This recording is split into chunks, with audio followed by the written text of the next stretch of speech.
Você nunca vai acreditar no que os primeiros cronistas do Brasil registraram sobre uma criatura que habitava nossas matas.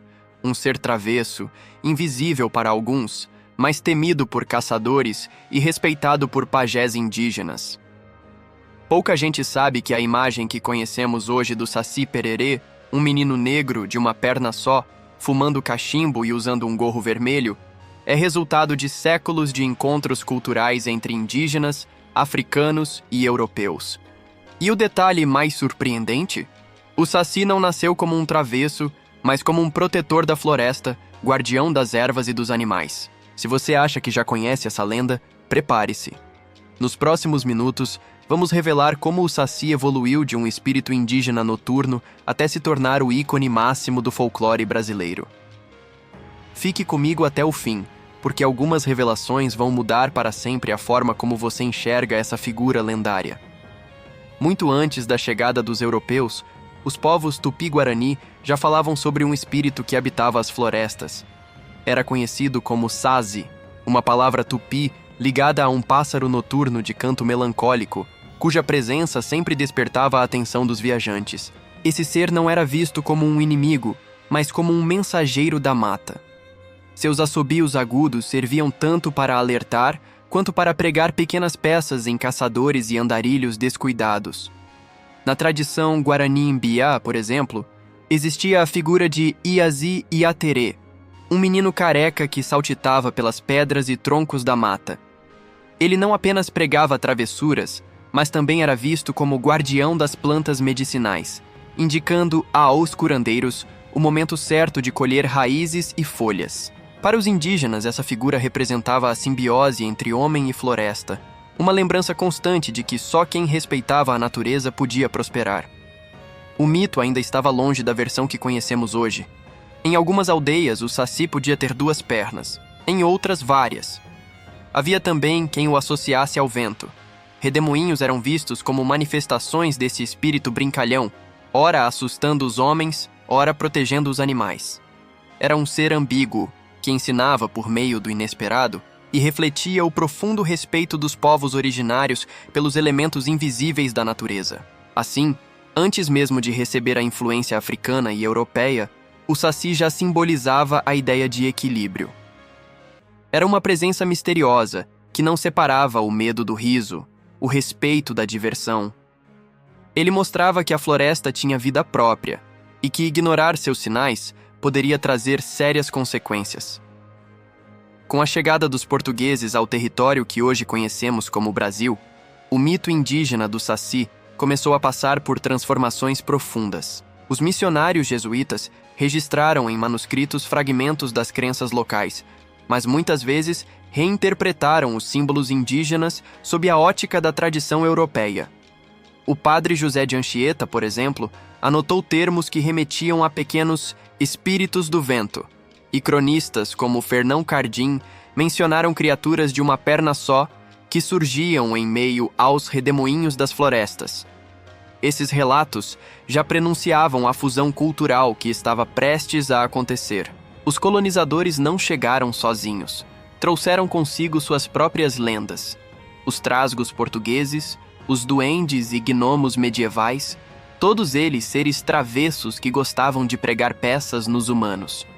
O detalhe curioso é que esses personagens europeus carregavam um acessório em comum, o gorro vermelho. Esse objeto simbólico, associado a poderes mágicos e invisibilidade, acabou sendo incorporado à figura do Saci. Foi nesse momento que o personagem indígena começou a ganhar o traço que mais tarde se tornaria inseparável de sua identidade. Outro fator importante foi a visão europeia sobre o desconhecido. Para os colonizadores, o Saci não era apenas uma curiosidade folclórica, mas também uma forma de explicar os perigos e mistérios das densas florestas brasileiras. Redemoinhos repentinos, sumiço de animais ou plantações destruídas eram atribuídos a esse menino endiabrado, reforçando o aspecto de travessura e desordem que antes, entre os povos indígenas, tinha uma função pedagógica e espiritual. Ao longo do século XVII, essa fusão começou a consolidar uma imagem híbrida, um espírito indígena que agora trazia traços do imaginário europeu. O Saci passou a ser descrito como astuto, brincalhão, capaz de desaparecer no ar, mas também perigoso para quem não o respeitasse. O mito, que originalmente refletia a harmonia com a natureza, começava a carregar uma camada de malícia vinda da tradição lusitana. Essa transformação é um dos exemplos mais ricos do sincretismo cultural no Brasil colonial. O Saci deixava de ser apenas guardião da mata e começava a se transformar em um personagem capaz de atravessar fronteiras de culturas, unindo o invisível indígena ao fantástico europeu. A lenda do Saci ganhou uma nova camada de significado com a chegada dos africanos escravizados ao Brasil. Nos engenhos e fazendas, histórias eram contadas durante a noite como forma de resistência, consolo e união coletiva. Nessas narrativas, surgiu a figura de um negrinho de uma perna só, que causava travessuras em currais, amarrava as crinas dos cavalos e atrapalhava a vida dos senhores. Essa adaptação era mais do que folclore. Era uma estratégia de sobrevivência e uma forma de transferir responsabilidades de pequenos atos de rebeldia para um ser imaginário. Dessa influência africana, vieram 3 elementos que hoje são inseparáveis da imagem do Saci. O primeiro é a pele escura, refletindo a identidade dos escravizados que o moldaram como símbolo de astúcia e ousadia contra a opressão. O segundo é o cachimbo, ligado a práticas medicinais e rituais africanos, em que o fumo era usado para alcançar estados alterados de consciência e comunicação espiritual. O terceiro é a perna única, frequentemente explicada pela tradição oral como resultado de uma luta de capoeira, prática de resistência cultural proibida pelos senhores, mas preservada nos quilombos. Nesse sincretismo, o Saci deixou de ser apenas um espírito indígena ou uma fusão com o imaginário europeu. Ele passou a carregar também a marca da luta contra a escravidão, transformando-se em um arquétipo de liberdade, ousadia e resistência. O menino negro, de uma perna só, fumando cachimbo e usando um gorro vermelho, tornou-se o retrato definitivo do mito, consolidado no século XIX e transmitido de geração em geração até hoje. A figura do Saci nesse contexto não era apenas folclórica, era política. Representava a esperteza popular capaz de desafiar sistemas de poder, ao mesmo tempo em que continuava sendo lembrada como protetora das matas e dos mistérios da floresta. Esse encontro de 3 matrizes culturais, indígena, africana e europeia, moldou o personagem tal como o reconhecemos atualmente. Embora o mito do Saci circulasse oralmente por aldeias, quilombos e fazendas desde o período colonial, foi apenas no século XIX que ele ganhou espaço nos jornais e na literatura urbana. Com a chegada da imprensa tipográfica ao Brasil, cronistas passaram a relatar casos de um anão travesso que roubava comida ou de um menino endiabrado que sumia em redemoinhos. Essas histórias despertaram a curiosidade das cidades, aproximando o mito do cotidiano urbano. O passo decisivo, porém, foi dado por Monteiro Lobato.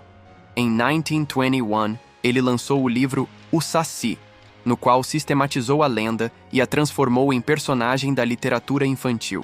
Foi Lobato quem popularizou o ritual de capturar o Saci com uma peneira sobre um redemoinho, retirar-lhe o gorro para anular seus poderes e aprisioná-lo em uma garrafa. Essa versão cristalizou a imagem do Saci no imaginário coletivo. Travesso, astuto, brincalhão, mas também cheio de sabedoria popular. Nas obras do Sítio do Pica-Pau Amarelo, o Saci se tornou parte de um universo literário que dialogava com outras figuras do folclore brasileiro, como a Cuca e o Curupira. Ele deixou de ser apenas um mito regional e se transformou em patrimônio cultural nacional, acessível a crianças e adultos. A irreverência, o humor e a crítica social presentes nas histórias de Lobato consolidaram o Saci como ícone de malandragem e esperteza brasileiras. A literatura, portanto, não apenas preservou a lenda, mas também deu a ela novos significados. O Saci virou símbolo de brasilidade e passou a representar ao mesmo tempo a leveza da infância e a profundidade da resistência cultural. Com o avanço do rádio no Brasil da década de 1930, o Saci deixou de estar restrito às páginas dos livros e passou a ganhar vida em radionovelas, contos dramatizados e programas educativos. Sua popularidade se espalhou rapidamente, chegando às peças teatrais, espetáculos itinerantes e, posteriormente, às histórias em quadrinhos. Nos gibis e tirinhas dos anos 1950, ele foi retratado como um personagem travesso e espirituoso, reforçando seu lugar no coração da cultura popular. Na televisão, especialmente entre as décadas de 1960 e 1970, o Saci voltou a brilhar em adaptações infantis e programas educativos. O personagem era utilizado como ferramenta para valorizar o folclore brasileiro em meio ao avanço da cultura estrangeira. A imagem televisiva ajudou a consolidar sua presença nos lares brasileiros, principalmente em um período em que o país buscava símbolos de identidade nacional. Com o passar do tempo, o Saci também passou a ser usado em campanhas educativas, livros escolares e eventos culturais. Desde os anos 1980, ele figura como mascote em iniciativas de incentivo à leitura e em movimentos de preservação da cultura folclórica. Na era digital, a internet reacendeu o interesse pelo mito.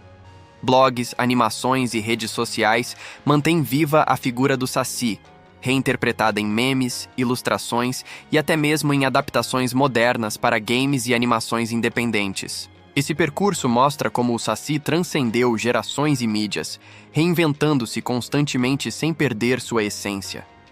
Da oralidade indígena à cultura pop digital, ele continua a ser uma das figuras mais reconhecidas e celebradas do imaginário brasileiro. O Saci não é apenas uma lenda. Ele é um símbolo de resistência cultural e de identidade nacional. Sua trajetória reflete a fusão de três mundos, indígena, africana e europeia, que se encontraram no Brasil colonial e deram origem a uma figura única. Guardião da floresta, brincalhão astuto, aliado dos oprimidos, personagem literário e mascote cultural. Todas essas dimensões coexistem no Saci. Hoje, ele é celebrado anualmente em 31 de outubro, no Dia do Saci, uma data criada justamente para valorizar o folclore nacional em contraponto à influência do Halloween estrangeiro. Festivais, rodas de contação de histórias, oficinas e exposições artísticas mantêm viva a tradição e reafirmam o papel do Saci como parte essencial da cultura brasileira. Mais do que diversão, a lenda nos ensina sobre adaptação, resistência e criatividade. O Saci sobreviveu a séculos de transformações, atravessou fronteiras de culturas e continua a soprar redemoinhos de encanto na imaginação de crianças e adultos. Ele nos lembra que a verdadeira força está na capacidade de transformar adversidades em histórias e de preservar a memória coletiva de um povo. Assim, o legado do Saci Pererê é também o legado do Brasil, plural, resiliente e sempre aberto ao inesperado. E aí, você já conhecia todos esses detalhes sobre a lenda do Saci Pererê? Esse personagem é muito mais do que uma figura do folclore. Ele é um reflexo da nossa história, das nossas lutas e da criatividade que nos define como povo. Se você gostou dessa viagem pela origem, evolução e legado do Saci, não esqueça de deixar o seu like, se inscrever no canal e ativar o sininho para não perder os próximos vídeos. Compartilhe com seus amigos e ajude a espalhar a cultura brasileira. E claro, continue aqui com a gente porque nos cards finais vou deixar outros vídeos sobre mitos e lendas brasileiras que você precisa conhecer. Até a próxima curiosidade!